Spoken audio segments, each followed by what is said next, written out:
Beyond the physical, the soul's unspoken offering in intimacy.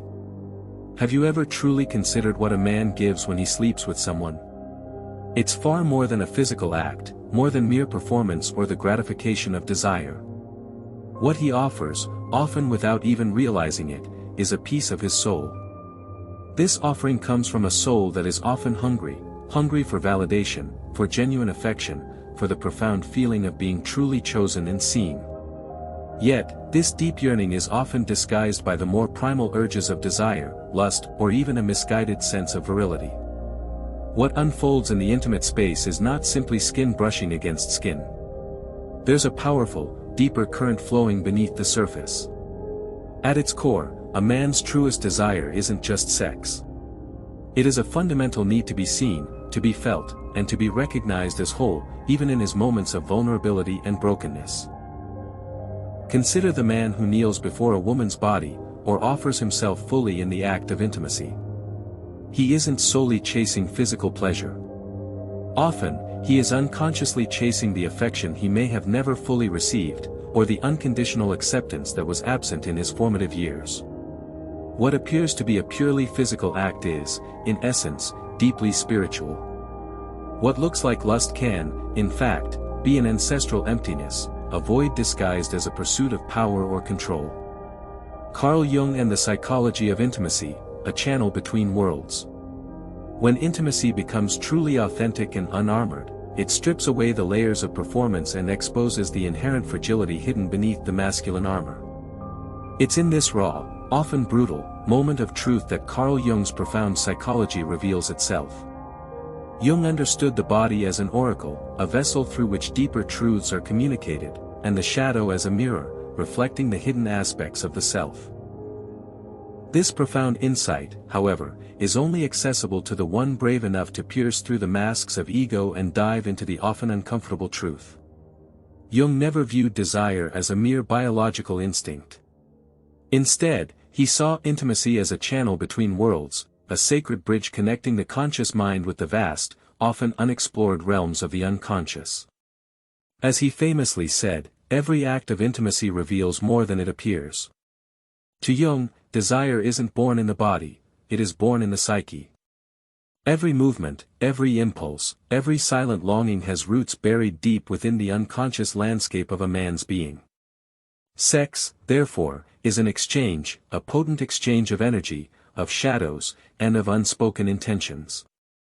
When this profound exchange occurs with someone who is energetically misaligned or emotionally wounded, what should be a source of pleasure and connection can transform into profound physical, emotional, and spiritual drainage.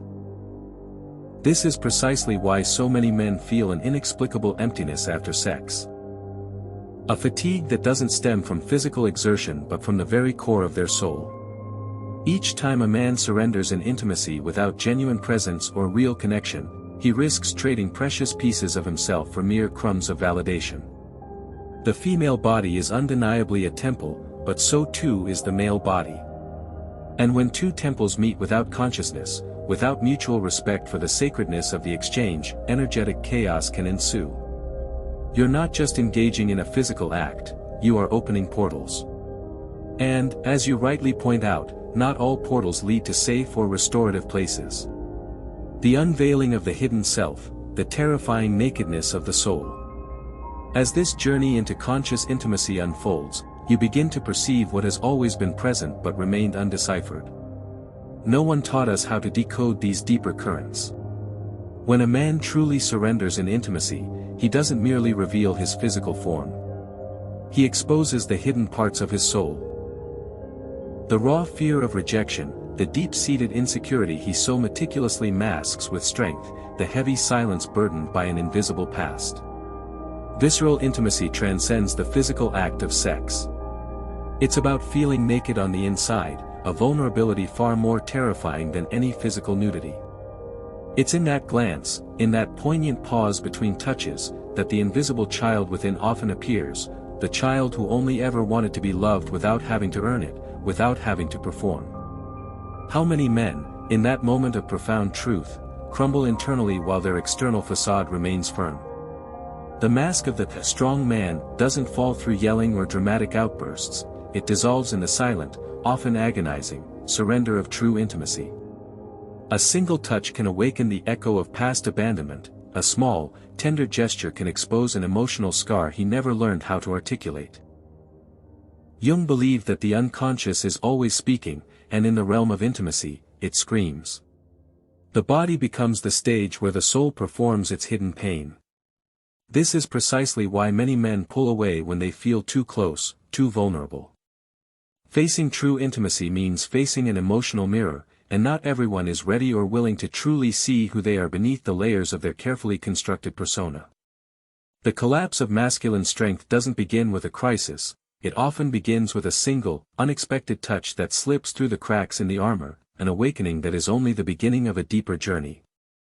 Sacred pleasure, reconnecting with the buried feminine within. Most men grow up believing that giving pleasure is a matter of technique, a performance designed to impress, to prove their adequacy. Do it well, impress her, prove that you are enough. But real desire, the kind that connects on a soul level, delves far deeper. Giving pleasure, when approached consciously, can be a spiritual act, a profound way to access that forgotten part of oneself. The part that was buried long ago. At his core, every man carries a soft, delicate, receptive side, what Jung termed the feminine within the man. The paradox is this: when a man truly surrenders in intimacy, he doesn't just touch his partner's body, he touches that hidden, sacred part of himself. Sacred pleasure isn't about control or dominance, it's about overwhelming presence. It's when the body transforms into an oracle, an emotional mirror where he sees himself without any masks or pretensions. And in that ritual of touch and surrender, something authentic awakens, something no performance can ever fake. This is where desire transcends mere flesh and becomes an expression of the soul. Ritualistic sexuality doesn't begin in the body, it begins in listening without words, in allowing that exiled sensitivity to rise again. It's not about proving anything to anyone. It's about reconnecting with who you truly are beneath the fractured armor of societal expectations. When this reconnection occurs, pleasure becomes a powerful force for healing. Yet, for many men, this path still feels far too dangerous, too vulnerable. The trap of approval, when desire masks ancestral lack. Many men articulate a desire for love, but deep down, what they truly crave is approval. Desire doesn't solely stem from a longing to connect with another, often, it arises from an ancestral lack, a desperate, unspoken need to finally be chosen, to be deemed worthy. It's as if, in every relationship, the invisible child within is waiting for someone to say, "I see you. You matter. You are enough." And this is where the trap begins. When the thirst to be loved is greater than the capacity for self-love, a man begins to shape-shift. He erases himself, bends to the will of others, and sacrifices pieces of his soul for crumbs of acceptance. Have you seen this man? The one who does everything, who is always available, always kind, yet somehow remains overlooked or taken for granted. It's not that he's inherently wrong, it's that he's trapped in a painful emotional loop. Excessive kindness, in this context, is often just pain wearing the mask of virtue. He's not genuinely loving, he's begging for affection through the language of performance. This leads to a dark projection. He unconsciously expects the other person to save him, to rescue him from his profound lack of self-love. But this dynamic is ultimately unsustainable. It takes immense courage to look inward and ask, what am I truly trying to prove? Because sometimes, the exhaustive effort to be the perfect partner is merely a denied reflection of a self-esteem in ruins. When a man understands this brutal truth, he begins to dismantle the theater of performance, gradually accessing his raw, authentic presence, the part of him that doesn't need to be perfect to be loved. But to reach this profound place, he must face his own shadow. And in that courageous confrontation, the entire game of intimacy shifts. The shadow's grip, unconscious choices and cycles of pain. Carl Jung articulated one of psychology's most brutally honest truths: what you do not make conscious will appear in your life as fate. This profound statement perfectly encapsulates what happens to so many men. They believe they are making conscious choices, but in reality, they are merely repeating unresolved pain. The shadow is the hidden, wounded, rejected side of the self, and it often takes the wheel of a man's life without him even noticing. Consequently, every relationship can become a repetition of old traumas, a cycle that never truly closes. This is why intimacy can feel like a minefield, not necessarily because the other person is toxic, but because the wounds within remain open and unhealed. He approaches with the mask of strength, yet inside, he is collapsing, looking to his partner for a solution to an existential emptiness he has never healed within himself. In this inner battle, the body becomes either a fortress or a bridge, depending on how he faces emotional nakedness, as a threat to be defended against, or as an opportunity for profound healing. The shadow isn't what you hate, it's what you hide from yourself. That deep-seated fear of being weak, the panic of rejection, the invisible thirst for approval, all of it lives within the unconscious, waiting for its moment to emerge. And where does it emerge? In the touch that triggers a buried memory, in the emotional mirror of intimacy, in the repeated choices that seem like coincidence but are, in fact, the echoes of unresolved pain. Every man, at some point, will project onto another what he has not yet discovered within himself. He looks at a woman and, without realizing it, turns her into everything: lover, mother, confidant, savior. But the problem isn't in loving someone deeply, it's in expecting someone else to fill what is inherently empty inside you. That isn't love. It's the shadow's projection of ancestral lack, a phantom desire for an affection he never truly experienced. And this projection almost always ends in frustration. Because when you place someone on a pedestal, you're not truly seeing them, you're seeing the reflection of your own wounded soul. This idealization becomes an emotional prison. With the first perceived mistake, the entire castle collapses. The man who once projected greatness now feels contempt, desire transforms into resentment. All because he tried to find outside what he was meant to awaken within: his sleeping animal, his denied sensitivity, his deep inner presence. The path to true masculine awakening: self-knowledge and conscious choice. It is in this desperate search to feel complete that many men lose themselves. They confuse intensity with love, an inherent lack with genuine connection, and an external presence with internal salvation. But no woman, no matter how incredible, can be the perfect mirror for a man who has not yet met himself. The emotional mirror begins within. And to look at that naked reflection requires a courage most men do not yet possess. Yet, that very courage is the key to the next, transformative step. Most men spend their lives unconsciously waiting to be validated: a compliment, a feeling of being chosen, a soft touch that whispers, "You are enough." But the truth, however sharp, is this: that external validation never truly lasts, because whatever comes from the outside will eventually leave. True healing begins the moment a man realizes he no longer needs to beg for affection. That deep thirst to be chosen can only be genuinely quenched when he chooses himself first. Self-knowledge is the ultimate key, not as a theoretical concept from a book, but as a living, breathing practice: to look inward with raw presence, to listen without words, to face the existential void without running.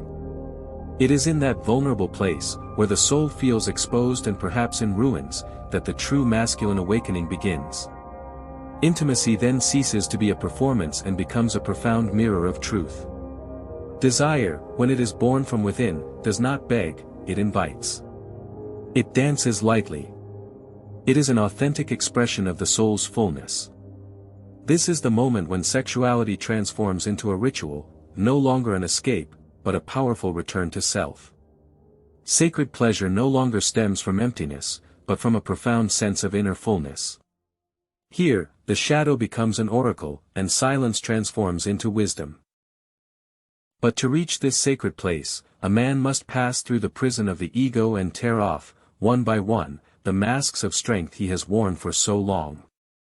And in that challenging pilgrimage, he discovers something the world tried to bury: his exposed, authentic humanity.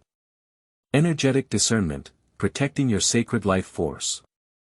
Understand this deeply: not every woman deserves access to your body, much less to your precious energy. Sex, when unconscious, becomes an open channel through which your very life force can be drained without you even realizing it. There are women who are emotionally wounded, perhaps addicted to drama, or deeply disconnected from themselves, carrying within them a profound void. When you merge with that void, it can unconsciously devour the most sacred parts of you, your clarity, your strength, your sense of direction. You leave the encounter more empty than when you entered, yet you might still mistakenly believe it was pleasure. The emotional history a woman carries with other men, her emotional addictions, the unconscious energetic pacts she maintains, all of that is subtly etched into her body. And sex is the doorway through which those energies can enter your life without asking for permission. You are not just having sex with her body, you are engaging with her energy, her traumas, her unresolved demons. And if you are not awake, that energetic fusion can become a form of contamination. You may begin to experience unexplained fatigue, apathy, confusion, and you won't even understand why. This kind of intimacy is an invisible exchange, but its impact can be devastating. It means nothing to possess physical strength, project fake confidence, or share spiritual quotes on your social media if, in practice, you continue to open yourself to women who are living in emotional chaos.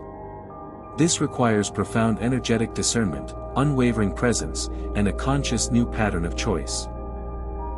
Because as long as you keep giving yourself to anyone simply to silence your own inner emptiness, your soul will remain in ruins.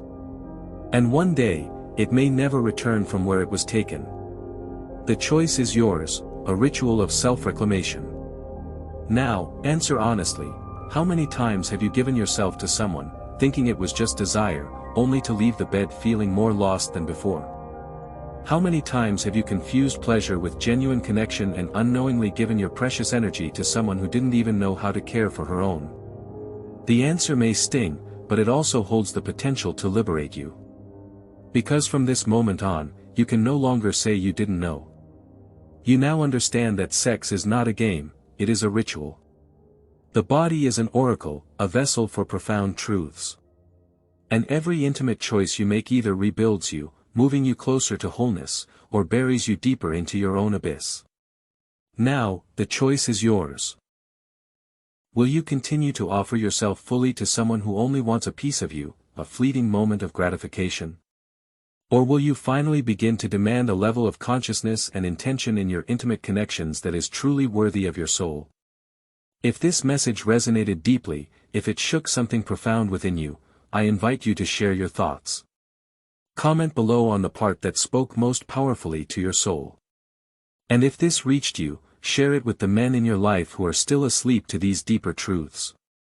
Subscribe, because what we are revealing here isn't just about sex, it's about who you are when no one is watching, a testament to your authentic self, beyond all performance.